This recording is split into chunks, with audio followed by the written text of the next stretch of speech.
बिस्मिल्लाहिर्रहमानिर्रहीम। उस खुदा का लाख शुक्र कि जिसने हमें आज़ाद फ़ज़ाओं में सांस लेने के लिए पाकिस्तान दिया।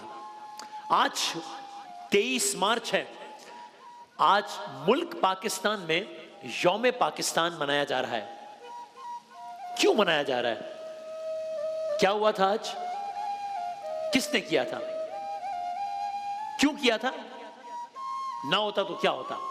अर्ज करते हैं, सुनिए। 23 मार्च आज दास्ताने यौम पाकिस्तान। अब ये दास्ताने यौम पाकिस्तान क़याम पाकिस्तान से बहुत पहले की बात है, जब ना पाकिस्तान नामी कोई मुल्क था, ना भारत नामी कोई मुल्क था। ये ब्रिटिश इंडिया था। हम शुरू करते हैं 1885 से, यानी पाकिस्तान बनने से भी 60 साल पहले। पाकिस्तान बनने से 60 साल पहले ब्रिटिश इंडिया है। और इस इलाके की सबसे पुरानी और सबसे जो अहम जमात है, कुछ इस तरह के मंजर है। पुराना ब्रिटिश इंडिया है, बहुत पहले की बात है। इस इलाके की, इस खित्ते की जो सबसे अहम जमात है, इसका नाम है इंडियन नेशनल कांग्रेस। ये सबसे बड़ी जमात है। कहां बनी? मुंबई में बनी थी। क्यों बनी थी? कि भाई हम हिंदुस्तान के, ब्रिटिश इंडिया के लोगों की नुमाइंदगी करेंगे, उनके लिए लड़ेंगे, सब कुछ। Quaid-e-Azam was also part of it.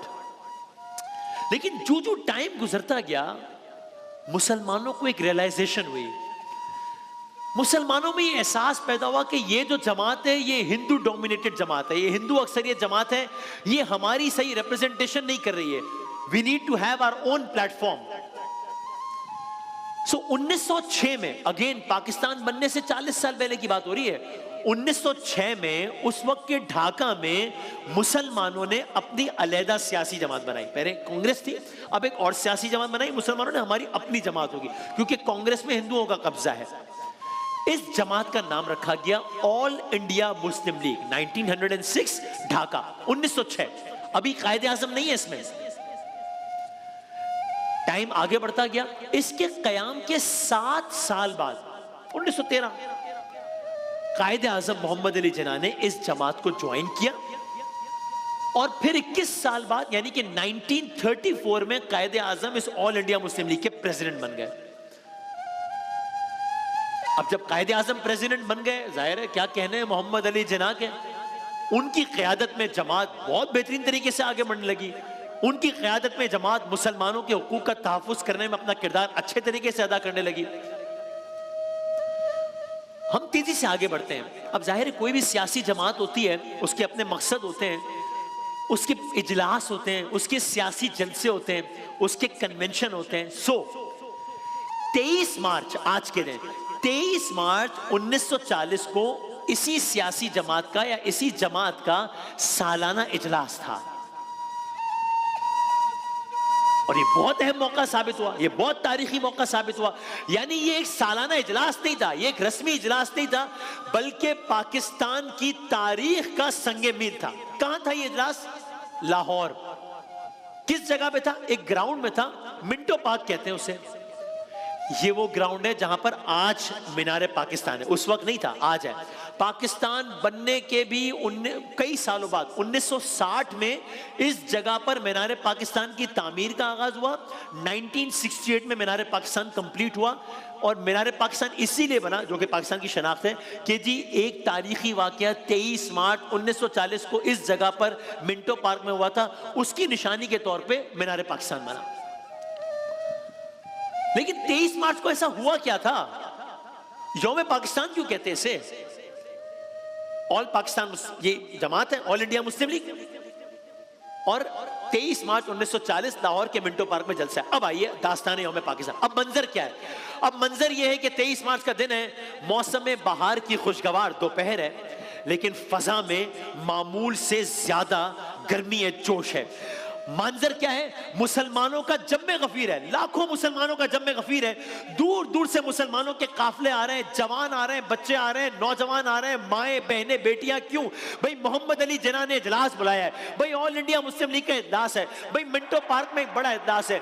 बच्चे बूढ़े जवान सबके चेहरों पर एक अज़म की चमक है, परचम लहरा रहे हैं, फजा में अल्लाह अकबर के नारे हैं, मुस्लिम लीग जिंदाबाद के नारों से फजा गूंज रही है। अनगिनत परचम है, सब सब्ज रंग के उस परचम पर चांद सितारा है, ये मुस्लिम लीग का परचम है। फजा में एक शोर है, जोश है, जज्बा है, वलवला है। स्टेज पर सागे लीगी रहनुमा मौजूद हैं। इन लीगी रहनुमाओं के दरमियान में एक दबंग शख्सियत है, एक पुरवकार शख्सियत है, एक पुरवकार चेहरा है। इसका नाम मोहम्मद अली है। इसे लोग मोहम्मद अली जिन्ना के नाम से जानते हैं। कायद आजम मोहम्मद अली जिन्ना के नाम से मैंने जानते हैं। मजमे में शोर है, एक तूफान है, जोश और जज्बा है। अब सबको इंतजार है कि कायद आजम की तकरीर कब होगी। यहां तक कि कायद आजम की तकरीर की बारी आए। कायद आजम मोहम्मद अली जिन्ना ने माइक संभाला है। अब जब माइक संभाला है, मजमा जोशीले नारों से गूंज उठा है।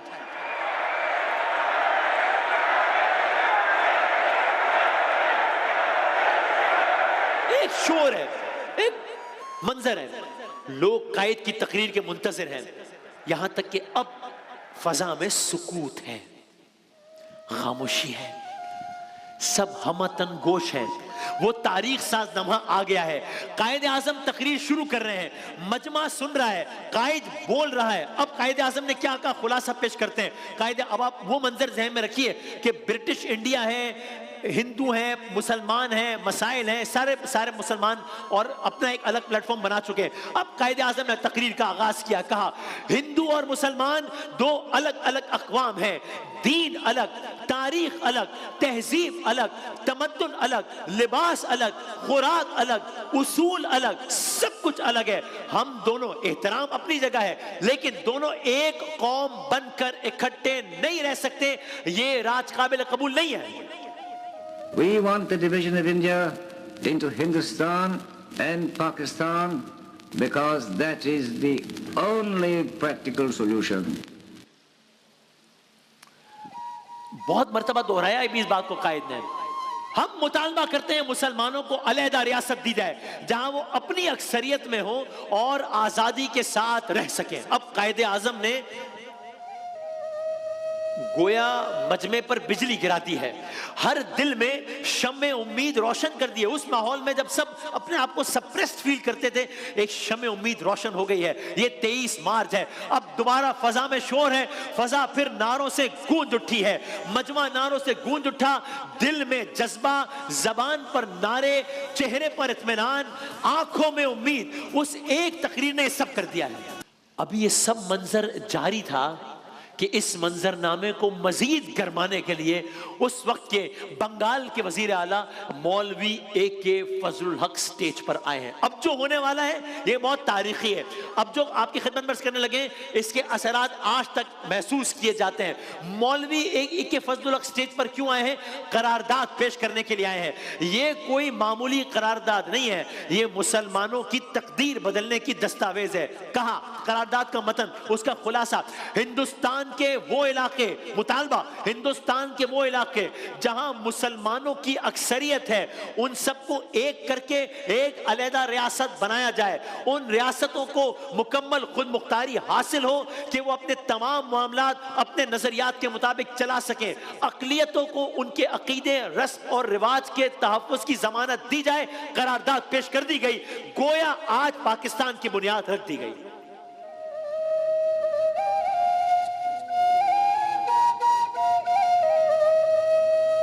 उस वक्त ये करारदाद लाहौर कहलाई, बाद में करारदाद पाकिस्तान कहलाई।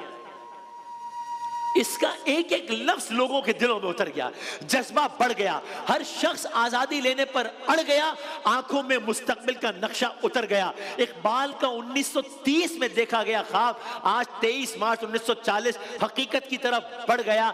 बस इसी करारदाद ने, आज का दिन हम क्यों इस तरह मनाते हैं? इसलिए कि इस करारदाद ने बर्रे सगीर के मुसलमानों को एक वाज़े मंजिल दे दी। अब तहरीक आजादी जो पहले से जारी थी वो एक कैटलिस्ट हो गया आज का जलसा, उसमें एक नई रूह फूंक दी। तहरीक आजादी नए मरहले में आज दाखिल हो गई। मुसलमान एक झंडे तले मुत्तहिद हो गए, कायद की क़यादत में सम मुतय्यन हो गई और फिर दुनिया ने देखा नामुमकिन मुमकिन हो गया। सिर्फ 7 साल बाद ख्वाब हकीकत बन गया।